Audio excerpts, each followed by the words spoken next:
அனைவருக்கும் வணக்கம். ஆனந்தம் எங்கே கிடைக்கிறது? பணம், பொருள், புகழ் இவையெல்லாம் ஒரு மனிதனுக்கு ஆனந்தத்தை ஏற்படுத்தி விடாது. ஏசி அறையிலிருந்து கொண்டு வாழ்ந்து கொண்டிருக்கும் ஒரு மனிதன் அனுபவிக்க முடியாத ஒரு மிகச்சிறந்த ஆனந்தத்தை விவசாயம் செய்வதில்லை ஒவ்வொரு விவசாயியும் அடைகின்றான். அதனால்தான் அவன் சாகும் வரை விவசாயத்தை விட்டு ஒழிவதில்லை. அருமையான காற்று,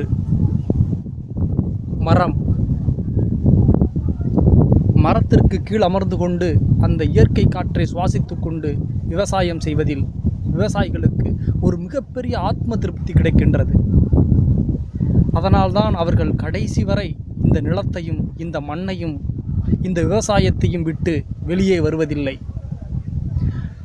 அவர்கள் தனக்காக மட்டுமே இந்த விவசாயத்தை கட்டி அழுது கொண்டுவில்லை. அவர்கள் பணம் சம்பாதிக்கும் ஒரே நோக்கத்தில் இந்த தொழிலை அவர்கள் செய்யவில்லை. மற்ற எல்லா தொழிலுமே பணம் சம்பாதிக்க வேண்டும் என்ற ஒரு மிகப்பெரிய தேடல் இருப்பதால் தான் அந்த தொழில் நடந்து கொண்டு இருக்கிறது. அனைவரும் ஈடுபட்டு கொண்டு இருக்கிறார்கள்.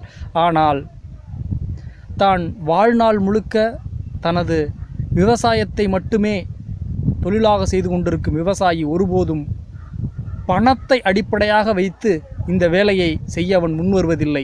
அப்படி செய்திருந்தால் அவன் கண்டிப்பாக இந்த தொழிலை எப்போதோ விட்டிருப்பான்.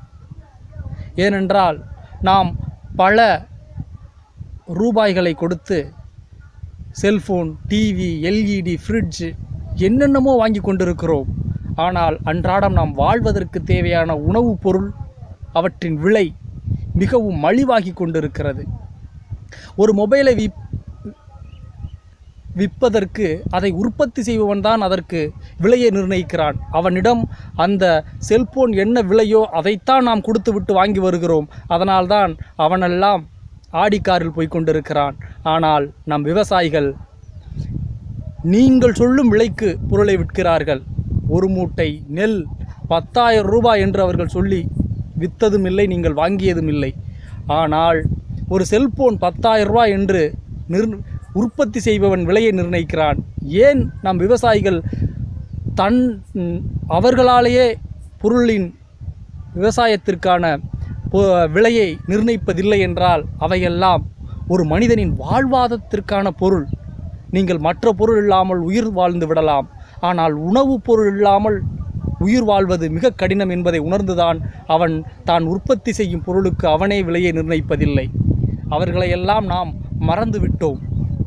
இப்போது தமிழகத்தில் குடிப்பதற்கு தண்ணீர் இல்லை, குளிப்பதற்கு தண்ணீர் இல்லை. ஆனாலும் தான் நிலத்தடி நீரை பயன்படுத்தி விவசாயம் செய்து இந்த மக்களுக்கு உணவுப் பொருளை வழங்கி கொண்டிருக்கிறான் என்றால் அவனை நாம் கடவுளுக்கு மேலாக போற்ற வேண்டும். போற்றுவோம், விவசாயம் காப்போம். நன்றி, வணக்கம்.